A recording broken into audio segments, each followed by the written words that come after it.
Amateur de réalité virtuelle et de technologie immersive, c'est Nick de la team ETR et aujourd'hui je viens annoncer mon top annuel, mon top personnel des casques de réalité virtuelle pour la saison 2020-2021. Donc je précise, j'ai eu l'occasion de tester pas mal de casques cette année, donc l'idée c'est de pouvoir vous conseiller par rapport à ces tests. Bien évidemment je ne prétends pas du tout avoir la vérité du classement et donc c'est un top des casques VR qui n'engage que moi, même pas le reste de la team ETR d'ailleurs. J'essaye donc simplement de vous faire un top des casques que j'ai aimé, argumenté. Et si vous aussi vous vous êtes fait votre propre top des casques de réalité virtuelle que vous avez apprécié cette année, n'hésitez pas à me mettre ce classement dans les commentaires de la vidéo, je ne doute pas une minute que ça pourra aider pas mal de personnes. Après 4 années de bons et loyaux services, le PlayStation VR est toujours un casque de réalité virtuelle, sans concurrence sur console. Alors oui, bien sûr, le casque est loin d'être parfait, avec sa définition de 960 par 1080 pixels par œil, complètement dépassé par les dernières générations de casques VR PC.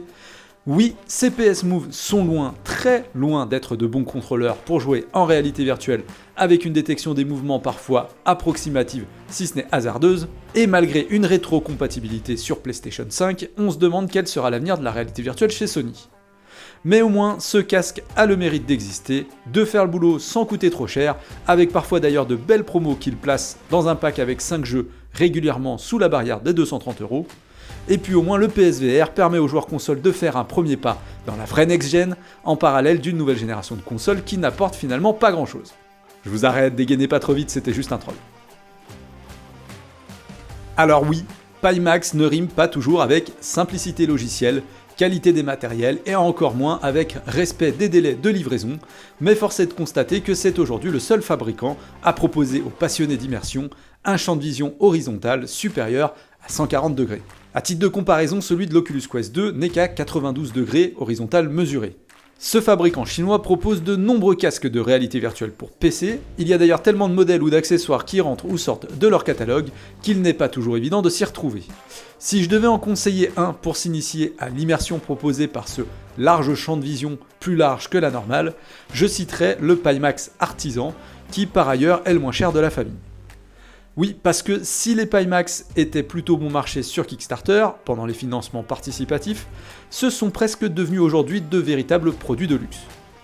Pour 449 € hors taxes et hors frais de livraison, vous pourrez ainsi profiter du champ de vision de 170 degrés de diagonale, d'une définition de 1700 par 1440 pixels par œil, soit quelque chose d'assez proche du Valve Index par exemple, et d'une fréquence de 120 images par seconde.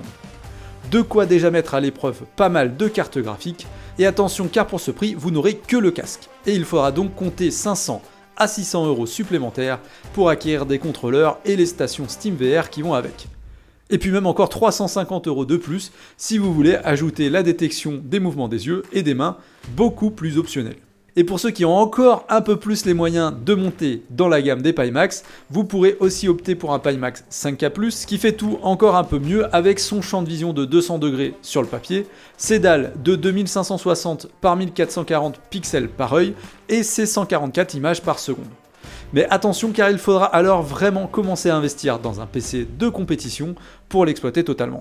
Enfin, pour ceux qui n'ont aucune limite de coût et les plus grosses cartes graphiques dans leur machine, le constructeur propose aussi son très haut de gamme, le Pimax 8KX avec une dalle 4K pour chaque œil, pour la modique somme de 1199 €, bien sûr, toujours hors taxe, hors frais de livraison, hors contrôleur, hors capteur, etc. etc. Et d'ailleurs pour ce dernier, avant d'investir autant, je vous recommande quand même chaudement de visionner mon test qui ne saurait tarder s'il n'est pas déjà disponible.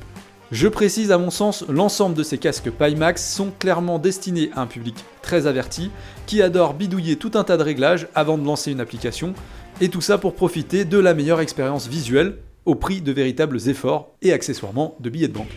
Pour ceux qui cherchent quelque chose de beaucoup plus simple d'accès, avec un champ de vision certes plus faible mais une netteté accrue, il y a le HP Reverb G2. Ses gros atouts sont ces deux dalles 2160 par 2160 pixels par œil, sur un champ de vision horizontal correct de 100 degrés, ainsi que ses écouteurs dérivés de ceux du Valve Index d'excellente qualité.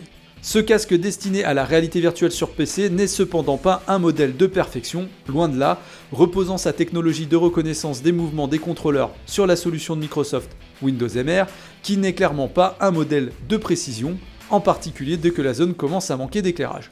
Plutôt simple à utiliser, on regrettera quand même la nécessité d'alimenter électriquement le casque, ce qui oblige l'accès facile à une prise murale. Pour moins de 700 € avec ses contrôleurs, le HP Reverb G2 sera sans doute le casque idéal de tous les passionnés de simulation qui accepteront de délaisser le champ de vision au profit d'une netteté sur les tableaux de bord ou dans les profondeurs inégalées dans les casques VR grand public. Perso, je vous avoue que j'ai été assez scotché par sa définition, et ayant dû le rendre récemment à ses propriétaires, j'ai déjà hâte de reposer les mains dessus. En numéro 2 de mon classement, le Valve Index. Ce casque est un modèle de cohérence pour jouer à ses jeux VR sur PC. Avec ses 1440 par 1600 pixels par œil, sa fréquence à 144 images par seconde, son champ de vision 208 degrés horizontal mesuré et un tarif de 1079 € pour le kit complet avec contrôleur, le casque se fait quand même dépasser sur presque tous les critères que je viens de citer par les casques sortis récemment. Mais avec le meilleur rendu sonore, microphone inclus, la technologie de détection des mouvements la plus millimétrée actuellement disponible et un confort optimal, le casque ne présente pas non plus de véritables défauts. Il est donc finalement toujours aussi complet qu'à sa sortie et sera une valeur sûre qui ne décevra aucun de ses acquéreurs. Sauf peut-être les amateurs de simulation qui chercheront sans doute un peu plus de netteté et, comme je le disais précédemment, qui opteront peut-être davantage pour un HP Reverb G2. Je vous cacherai pas que nous, on espère une sortie prochaine d'un Valve Index 2 pour lui succéder, avec de nouvelles dalles mieux définies, un champ de vision pourquoi pas encore un peu plus ambitieux, mais en attendant, il reste le roi de la réalité virtuelle haut de gamme, grand public, sur PC. Ce n'est pas pour rien qu'il s'affiche déjà comme le grand best-seller VR de cette fin d'année. Mon numéro 1 de ce classement, c'est le récent Oculus Quest 2. Un casque qui se positionne clairement comme le meilleur rapport qualité-prix de la réalité virtuelle grand public. En effet, pour un tarif d'entrée de 350 €, le casque proposera une réalité virtuelle autonome, c'est-à-dire sans avoir besoin d'un ordinateur ou d'une console, et tout ça d'excellente qualité, un modèle de simplicité notamment pour ceux qui s'initient à la technologie. Avec sa définition de 1832 par 1920 pixels par œil, le Quest 2 n'a aucune raison de rougir par rapport au casque destiné au PC, et justement sur ce point, pour quelques dizaines d'euros de plus et un câble compatible, ou un Wi-Fi 5 GHz décent, il sera possible de profiter de la majorité des titres pour PC dans des conditions quasiment équivalentes au meilleur casque PC VR. On regrettera néanmoins son confort discutable, son champ de vision de 92 degrés horizontal mesuré un peu faiblard, et la qualité de son audio loin d'un Valve Index par exemple. Et accessoirement l'obligation d'avoir un compte Facebook associé au casque pour pouvoir l'utiliser. Mais je trouve personnellement que malgré tous ces petits défauts, le casque n'en sera pas moins le plus complet et le plus facile d'accès pour le grand public. C'est donc celui que je vous conseillerais prioritairement.